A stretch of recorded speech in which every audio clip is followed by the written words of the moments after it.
संभवे गुरुवे नमो। देवादिदेव महादेव के चरणों में मेरा प्रणाम स्वीकार हो। मैया भवानी के चरणों में मेरा प्रणाम स्वीकार हो। इस कालखंड के महामानव भैया हृदयानंद जी एवं दीदी नीलमानंद के चरणों में मेरा प्रणाम स्वीकार हो। उपस्थित समस्त गुरु भाई एवं गुरु बहनों के चरणों में मेरा प्रणाम स्वीकार हो। दीदी भैया, हम लोग कहते हैं कि हम लोग शिव चर्चा के लिए आए हुए हैं। शिव चर्चा मतलब हम लोग जो है, जो शिव देवादिदेव महादेव हैं, उनको हम लोग गुरु के स्वरूप में स्वीकार किए हैं। हम लोग उनका शिष्य या शिष्या हैं। तो वही गुरु के बारे में कुछ बात करने के लिए हम लोग आए हुए हैं। तो चर्चा किसका किया जाता है? जिसको हम लोग जानते हैं।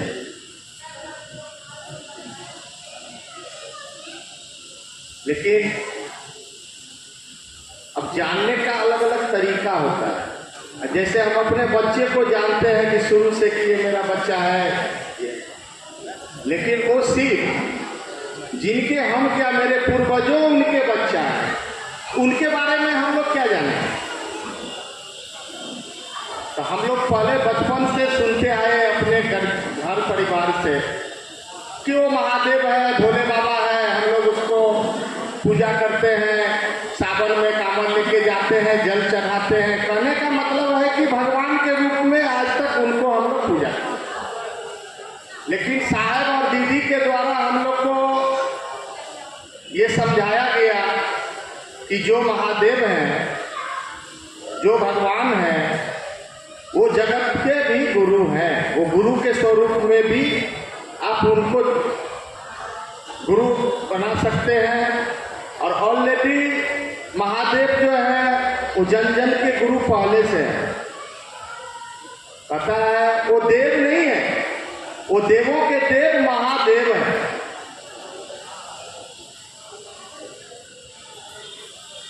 इस जगत के जैसे सृष्टिकर्ता कहते हैं ब्रह्मदेव, देवताओं के गुरु बृहस्पति, लेकिन वो देवताओं के भी गुरु हैं। तो हम लोग के भी गुरु हो सकते हैं। उसके लिए क्या कहा गया कि अब गुरु है तो गुरु को आप लोग क्या कीजिए, तो उनसे दया मांगिए। पहला में बोला जाता है कि हम लोग दया मांगते हैं, दूसरा में कहते हैं कि चर्चा करते हैं, तीसरा काम क्या करते हैं, नमः शिवाय से प्रणाम करते हैं। अब दया ही क्यों मांगते हैं? वो महादेव जो है, अगर भगवान के स्वरूप में हम जाएंगे तो उनको पूजा करेंगे। जैसे रावण से बड़ा भक्त कोई नहीं था महादेव का, तो उनका जो है एक भगवान और भक्त का रिश्ता था। और आज तक हम लोग का भी भक्त और भगवान का ही रिलेशन था। लेकिन इसमें नया क्या हो गया, यहाँ हो गया गुरु और शिष्य का रिश्ता। तो गुरु के सामने में शिष्य जो है ना, अबोध बालक के समान होता है। तब जो है अगर हम भक्ति करते हैं तो भगवान के यहाँ आके हमको विधिवत पूजा करते हैं। जो भी महादेव हो या कोई भगवान का पूजा करते हैं तो विधि विधान मंत्र तंत्र से उनको जिस हिसाब से हम पूजा करते हैं, भक्ति करते हैं, उस हिसाब से महादेव या वो भगवान जो है शक्ति देते हैं। लेकिन जब गुरु और शिष्य की बात आती है तब कोई नियम कानून नहीं है। आप सीधा उस महादेव से, अपने गुरु से दया मांगते हैं कि हे शिव, आप मेरे गुरु हैं, मैं आपका शिष्य हूं, मुझ पर दया कीजिए। मतलब मैं कुछ नहीं किया हूं, मेरे पास उतना शक्ति नहीं है जो आपका भक्ति करूंगा, लेकिन आपका जरूरत है, आपके बिना मेरा जिंदगी पार नहीं होगा, इसलिए हम उनसे दया मांगते हैं। अब जब भक्ति करता है लोग तो कहता है हे भगवान हम पे कृपा कीजिए। कृपा मतलब करो और पाओ। जितना हम किए हैं उतना हम पाएंगे। अगर हम कहीं नौकरी करते हैं तो मान लीजिए महीना लगा नहीं, हमको पैसा का जरूरत है, तो हम कहते हैं ना, एप्लीकेशन लिखते हैं, दरखास्त लिखते हैं कि हमको एडवांस देने की कृपा करें। मतलब हम आपके यहाँ जो काम किए हैं तो मेरा जो कुछ पैसा है वो हमको एडवांस में दीजिए, मेरे पे कृपा कीजिए। लेकिन वहीं कोई राजा के यहाँ जाते हैं या कोई मंत्री विधायक के यहाँ कि सरकार ये रोड बना दीजिए, उसको क्या हम थोड़ी बोलते हैं कि हम आपके यहाँ नौकरी करके सदा देंगे? तो वही महादेव से कहते हैं कि हम पे दया कीजिए, मैं कुछ नहीं किया हूँ, न मैं भक्ति किया हूँ, न पूजा पाठ किया हूँ, लेकिन हे शिव, आप मेरे गुरु हैं, आपके बिना मेरा जो ये मानव रूपी संसार है वो चल नहीं सकता है, आप मेरे ऊपर दया कीजिए। तो हम लोग का वही 3 सूत्र जो है, दया मांगना, चर्चा करना और नमः शिवाय से प्रणाम करना, यही 3 चीज शिव शिष्य का उद्देश्य है। शिव चर्चा का उद्देश्य यही है, चौथा और कुछ नहीं है।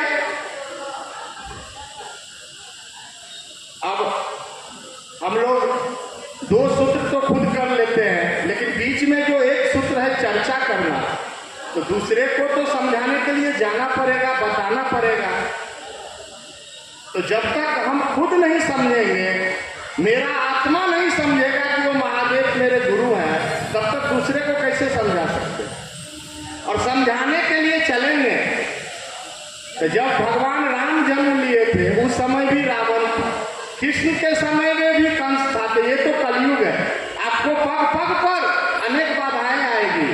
घर का लोग कहेंगे पागल है, इसको कोई काम धंधा नहीं है, सास पुतों को कहेगी, माँ बेटी को कहेगी, हस्बैंड वाइफ को कहेगा, पग पग पर बाधा आएगा। क्योंकि जब रामावतार में राम को पग पग पर जो है संकट आया, कृष्ण जी जब जन्मे नहीं तो सुनते हैं उनका मौत पहले से तैयार था कि जन्म होगा, कंस उसको मारने के लिए तैयार है। बच्चे थे तो पूतना दूध पिलाने के लिए, जहर पिलाने के लिए गई। तो हर देख पर जब भगवान का परीक्षा लेना पड़ा, तो हम लोग तो कलयुग रूप में हैं, तो कष्ट तो होगा, लेकिन वो सब देखने का जरूरत नहीं है। मेरा विचारधारा एक ही है, वो शिव जो है वो जगत के जो गुरु हैं, वो हमारे भी गुरु हैं, और उनको गुरु के स्वरूप में देखते हुए हमको अपना शिव शिष्टा का जो कार्य है वो करना है, और कुछ नया चीज नहीं है। आप जो भी माध्यम से जितना आपका समय हो, जो साधन हो, ये जरूरी नहीं है कि हमको पैसा होगा, चर्चा कराएंगे तो शिव का शिष्य है, वो नहीं है, ये कोई जरूरत नहीं है। आप घूम घूम के जाइए, अगर आपके पास 10 मिनट टाइम है, बगल में कहीं 2-4 आदमी बैठे हैं, जाकर के उनको बोलिए भैया आप शिव को गुरु बनाइए। आपका जो अनुभूति है, हम भी पहले नहीं मानते थे, अभी जब से गुरु बनाए हमको ये उपलब्धि हुआ, नहीं कुछ मन का शांति हुआ, जो कुछ है जाके बताइए, कोई जरूरत नहीं है खर्चा करने का। कहा गया कि भंडारा करना है, लेकिन मेरे पास पैसा नहीं है, लेकिन मन में अगर तमन्ना है तो 1 मुट्ठी चीनी लेके अगर छीट देंगे ना, 2000 चीटी खा लेगा, वो भी एक भंडारा है, वो भी एक जीव है, उसको भी यही महादेव ने जन्म दिया है। बशर्ते मन में भावना होनी चाहिए कि मुझे भंडारा करना है, मुझे सेवा करना है। देख लीजिए अभी सुल्तानगंज से या जहाँ भी बहुत कमरतुआ जल लेकर के जाते हैं, आपको रास्ते में ऐसे भी भक्त मिलेंगे जिसको कुछ नहीं है, कम से कम हाथ पैर दबा दे रहा है, बैठ करके गर्म पानी दे रहा है। तो सबसे पहले अपने मन में भावना को जागृत करना होगा, मेरे मन को मानना होगा कि वो शिव हमारे गुरु हैं। चलिए इसी शब्दों के साथ मैं कुछ देर के लिए अपने वाणी को, शिव चर्चा को गुरु के चरणों में विराम देता हूँ। जय